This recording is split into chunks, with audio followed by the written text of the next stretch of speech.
चलिए आए हैं आप लोगों के लिए केमिस्ट्री का सवाल लेके। मोस्ट इम्पोर्टेंट क्वेश्चन जो आपका एग्जाम में आ सकता है। देखिए क्रियात्मक समूह से आपका केमिस्ट्री में सवाल आ सकता है। क्रियात्मक समूह आपको सवाल दे देगा कि CnH2n+1 किस समूह के अंतर्गत है। ठीक है, किस समूह के अंतर्गत CnH2n+1 किस समूह के अंतर्गत है। आपको ऑप्शन में दे देगा एल्केन, एल्केन, एल्काइन, एल्किन, इस तरह से। तो देखिए कुछ क्रियात्मक समूह है जो इंपॉर्टेंट है, आप याद कर लीजिए। CnH2n+1 जो होता है वो आपका एल्किल समूह होता है, एल्किल समूह। ठीक है, उसके बाद आता है CnH2n+2। CnH2n+2 आपका होता है एल्केन, एल्केन। CnH2n आपका हो जाता है एल्किन, और CnH2n-2 पे जाइएगा तो हो जाता है एल्काइन। ठीक है, उसके बाद आपका अगर OH है इसको एल्कोहल ग्रुप में लेके चलिए। अगर इस सब के साथ अगर एक ग्रुप एल्कोहल जुटा हुआ है तो ये एल्कोहल हो गया। CHO अगर है तो एल्डिहाइड हो गया। ठीक है, कार्बन साइड ये आपका कीटोन हो गया। ठीक है, COOH हो तो कार्बोक्सिलिक अम्ल हो गया, कार्बोक्सिलिक अम्ल हो गया। ठीक है, इतना याद रखिए। एल्किल समूह एल्केन, एल्किन, एल्काइन। यहाँ पे क्या हो जाएगा सिंगल बॉन्ड। एल्केन में क्या पाया जाता है सिंगल डबल। आपका यहाँ अगर इसका बात करेगा तो यहाँ पे सिंगल बॉन्ड चलता है, मीथेन, एथेन, प्रोपेन, ब्यूटेन। यहाँ पे हो जाएगा डबल बॉन्ड, ये याद रखिए। द्विबंध पाया जाता है एल्किन में, डबल बॉन्ड, एक डबल बॉन्ड। यहाँ पे एल्काइन में आपका ट्रिपल बॉन्ड, एक ट्रिपल बॉन्ड पाया जाता है। ठीक है, एक ट्रिपल बंधन, त्रिबंधन एक आपका एल्काइन में पाया जाता है। ठीक है, यहाँ से आप छांट सकते हैं एल्किल समूह। अगर दो CnH2n+2 alkene, CnH2n alkene, CnH2n-2 alkyne. ठीक है, ये सब याद रखिए, ये सब याद रखने का चीज़ है। सवाल कहीं से भी आ सकता है। नेक्स्ट सवाल पे आते हैं। देखिए कम से कम ये सब याद रखने के लिए है। देखिए और भी है। अगर NH2 अगर है तो इस तरह से, अगर NH2 है तो एमीन, ये एमीन ग्रुप होता है। ठीक है, और तो बहुत कुछ है, देखा जाएगा बाद में। चलिए अब देखिए कुछ सवाल ऐसा होता है जो एग्जाम में केमिस्ट्री का 3-4 तरह का नॉमरिकल पूछा जाता है। उस नॉमरिकल पे ध्यान देंगे। तो केमिस्ट्री का जो नॉमरिकल है देखिए किस किस तरह का आता है। एक सवाल आपके जैसे है कि यदि लोहे का द्रव्यमान, यदि लोहे का परमाणु द्रव्यमान आपको दिया हुआ है 5.85 है, तो कितना ग्राम लोहे में उपस्थित परमाणु की संख्या क्या होगी। 5.585 ग्राम लोहे में परमाणु की संख्या, परमाणु की संख्या। ठीक है, सिंपल समझिए। किसी भी तत्व के एक अणु में परमाणु की संख्या जो होता है वो आपका कितना होता है। एक अणु में परमाणु की संख्या जो होता है, एक अणु में परमाणु की संख्या जो होता है, ठीक है, वो कितना होता है 6.023 × 10⁻23 होता है। तब लोहा Fe का कितना होता है परमाणु द्रव्यमान कितना होता है 55.85 आपका इतना होता ही है। अब बोल रहा है कि 5.585 में, तो यहाँ से क्या करेंगे, चूंकि डबल 5.85 लोहे का एक अणु का परमाणु द्रव्यमान 5.85 मतलब इतना। देखिए इसका एक अणु परमाणु की संख्या इतना होता है, मतलब 5 पॉइंट इतना, एक लोहे का परमाणु का द्रव्यमान जो होता है 5 पॉइंट इतना बराबर, इतना ग्राम बराबर हो जाएगा आपका कितना अणु 6.023 × 10⁻23। ठीक है, इसलिए एक 6.023 × 10⁻23, इसलिए आपको कितना दिया हुआ है 5.585 हो जाएगा। 6.0 एक के लिए यहाँ से भाग दे देंगे 5.585 से 6.0023 × 10⁻23 बटे 6.023 × 10⁻23 बटे हो जाएगा आपका 5.85 × 5.585। यहाँ पे 3 अंक है, यहाँ पे 1 अंक, एक कट जाएगा आपका 10, ये ऊपर चला जाएगा तब आपका हो जाएगा 6.023 × 10⁻23। 6.023 गुना 10 पे पावर 22। तो ये सब टाइप का नॉमेरिकल आपका पूछ सकता है एग्जाम में, ध्यान दीजिएगा।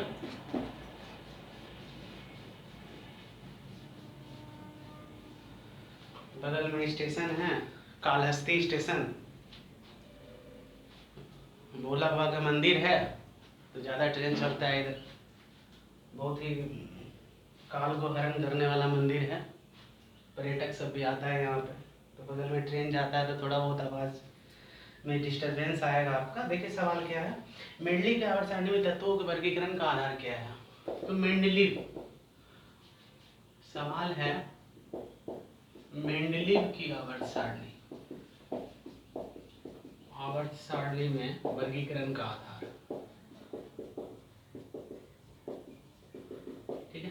तो देखिए मेंडलीव की आवर्त सारणी में वर्गीकरण का आधार, इससे पहले ध्यान से चलिए, सबसे पहले आया था डोबेराइनर का त्रिक नियम, याद रखिए डोबेराइनर का त्रिक नियम। सिंपल में से डोबेराइनर का त्रिक नियम क्या था, ये जो है तत्वों के त्रिक पे, मतलब तीन तीन तत्वों का पेयर बना रहा था। डोबेराइनर क्या तीन तीन, उसका कहना था कि जो बीच वाला तत्व होगा ना वो ऊपर नीचे वाले तत्व का योगफल का औसत होगा, ठीक है।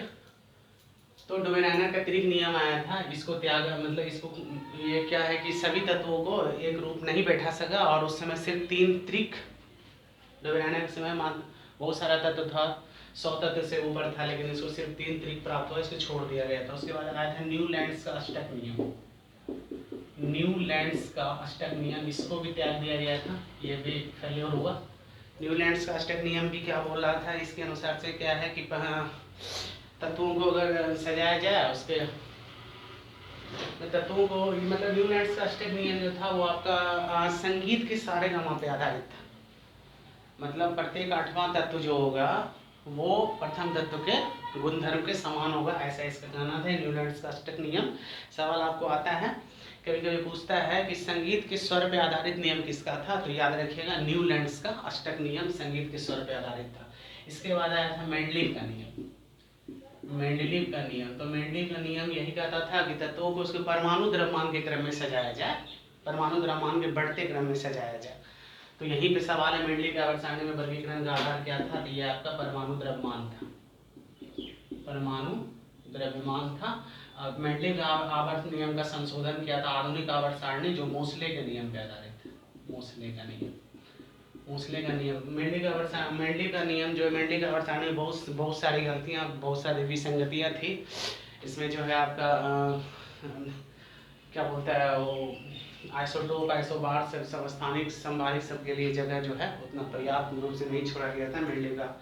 तो इसको जो है मोसले का नियम, मोसले का नियम जो है आपका परमाणु द्रव्यमान संशोधन, लगभग मेंडलीव का नियम को ही संशोधित करके मोसले का नियम परमाणु द्रव्यमान परमाणु संख्या पे आधारित है, परमाणु संख्या के बढ़ते क्रम में, जिसमें क्या है आवर्त की संख्या क्या है, आवर्त है आपका 7 और वर्ग है 18, ठीक है। वर्ग 7 और वर्ग है आपका 18। ध्यान रखिए मोसले के नियम, मोसले के आवर्त सारणी में वर्ग 1, वर्ग 2, वर्ग आपका 17 18 बहुत फेमस है। वर्ग 1 को आपका क्षारीय धातु बोलते हैं, वर्ग 2 को क्षारीय मृदा धातु, लास्ट से आपका वर्ग 17 हैलोजन परिवार, जिसमें फ्लोरीन, क्लोरीन, ब्रोमीन, आयोडीन होता है। वर्ग 18 में जाइएगा तो, वर्ग 18 में जाइएगा तो निष्क्रिय गैस परिवार, जैसे हीलियम, नियोन, आर्गन, क्रिप्टन, ज़ेनन, रोडन इत्यादि सब बहुत इंपॉर्टेंट होता है, इसके बारे में पीरियोडिक टेबल से आपको पढ़ना है, ठीक है। हम पीरियोडिक टेबल पढ़ाएंगे भी, जब समय आएगा तो पढ़ाएंगे।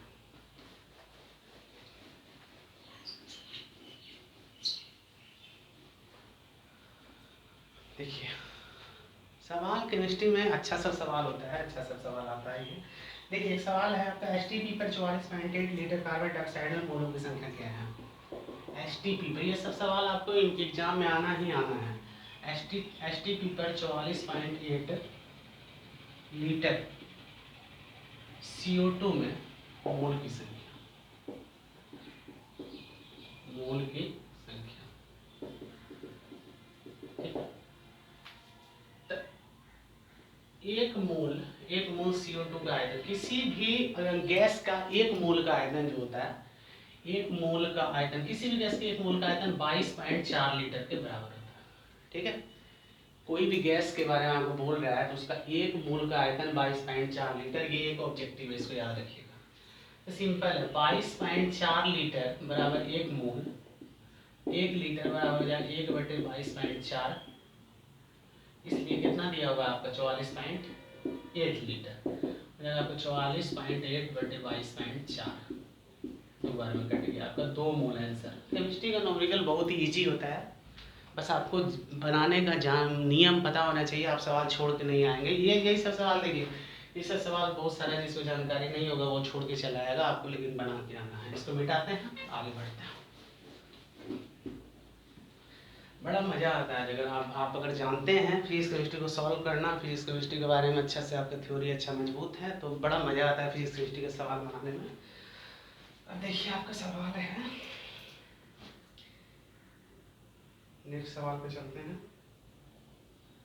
जल का आयनिक गुणनफल का मान, देखिए सवाल है जल का आयनिक गुणनफल, जल का आयनिक गुणनफल, आयनिक गुणनफल का मान कितना होता है, ठीक है।